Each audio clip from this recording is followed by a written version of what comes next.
ကဲဒီနေ့ပြောပြချင်တာကတော့ဆန်ဆောင်ဝေး short ဇက်တွေမှာဒီပေါ့နော်ဒီအဲ့ဒါတက်ရတဲ့အကြောင်းရင်းကဘာကြောင့်လဲဆိုတော့ကျွန်တော်ပြောပြမယ်နော်ဒီကောင်လေးကမနေ့ကကျွန်တော်ရှော့နေတာအကောင်ဒီနေ့မှာအခုမနေ့ကျမှဒီကောင်ဒီထားပေါ်ဒီကဘယ်လိုဖြစ်လို့ထားပေါ်လဲဆိုတော့ကျွန်တော်မနေ့ကပေါ့နော်ဒီကောင်ပုံမှန်ဆိုရင်ဒီကောင်ဒိုးလော့อ่ะပေါ့နော်ဒိုးလော့อ่ะသူကအဖွင့်ပိတ်လို့မရအောင်အဖွင့်ပိတ်လို့မရတဲ့အခါမှာကျွန်တော်အဲ့ဒါကိုလှုပ်လိုက်တယ်ဆိုတော့အဲ့ကောင်ကျွန်တော်ဒုံးနဲ့ကလန့်ပြီးတော့ဒီဒိုးလောကျွန်တော်ဒုံးနဲ့ကလန့်ပြီးတော့မောင်းလိုက်တာပေါ့နော်မောင်းလိုက်တဲ့ခါကျတော့ဒိုးလောမှာရှိတဲ့ကြီးပြားလေးကဟသွားဒိုးလောမှာရှိတဲ့ကြီးပြားလေးကဟသွားတဲ့ခါကျတော့ဒီကောင်ဒီပေါ်နေရောအခုဆိုကျွန်တော်ပြမယ်အခုဒီကောင်ဒီပေါ်နေနော်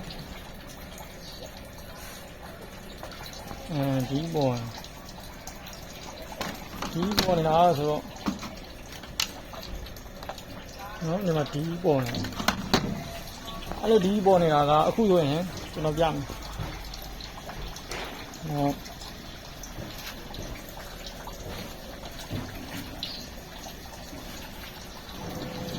ဟောမရှော့နေပြီပေါ့နော်အခုဆိုဒီဖြစ်သွားပြီအဲ့ဒါကိုအခုဒီပေါ်နေတာပြဿနာပေါ့နော်အခုဆိုရင်ကျွန်တော်ပြောကြမယ်ဒီမှာရားထဲမှာရှိတဲ့ point လေးရှိတယ်အတန်အော်နေအဲ့လိုလှလိုက်လို့ရှိရင်ဒီမှာဒီကောင်လေးကအဲ့လိုလှလိုက်တဲ့အချိန်မှာဒီကောင်လေးကအပေါ်ဒီလိုမြောက်တက်သွားမှာပေါ့နော်အခုဆိုမလျှော်သေးဘူးတော့ဒီမှာအဲ့ကောင်လေးကိုဒီကောင်လေးကိုကျွန်တော်မားလိုက်တာနဲ့ဒီမှာဒီဒိုးလော့လေးကိုမားလိုက်တာနဲ့အဲ့ဝှရှော့တက်ကလျှော်ရမယ်တွေ့လားဒါဆိုစပြီးတော့ရမ်းပြီနော်လျှော်နေပြီနော်အခုဒီကောင်လေးကိုကျွန်တော်ကဒီကောင်လေးကိုဒီမထားတဲ့တော့ခွေးကိုကျွန်တော်လှုပ်လိုက်မယ်လှုပ်လိုက်ရင်ရပ်သွားပြီအဲ့ဒါတက်နေပြီဒီမှာဒီအဲ့ဒါတက်နေပြီပေါ့နော်အဲ့တော့ကမမီးတာကဒီမှာဒီနေရာလေးကမြင်ရလားမသိဒီမှာကြီးပြားလေးရှိတယ်ဒီကောင်အပေါ်ကြီးပြားလေးနဲ့အောက်ကကြီးပြားလေးနဲ့မထိတော့တဲ့အခါကျတော့ဒီကောင်ကောင်းလက်မကူးတော့တာပေါ့နော်လက်မကူးတော့တဲ့အခါကျတော့အဲ့ဒါပြတာ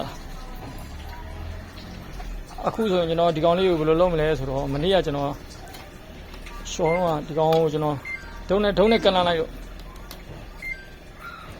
အခုတော့ဒီကောင်လေးကအဆင်ပြေသွားပြီโอเคသွားပြီပေါ့နော်အဲ့ဒါလေးကိုကျွန်တော်ဖြည့်ရှင်းတဲ့နည်းလေးပြောပြတာညီငယ်လေးအလွယ်တကူဖြည့်ရှင်းလို့ရအောင်လို့နော်အားလုံးအလွယ်တကူဖြည့်ရှင်းလို့ရအောင်လို့အခုဆိုဒီကောင်စပြီးတော့လှုပ်နေပြီပေါ့နော်ဒါတော့တစ်ချက်အဲ့ဒါဝင်နေရင်သေးတယ်မမိသေးဘူးပေါ့အကောင်ဆန်ဆောင်ဝှရှော့ဇက်တွေမှာ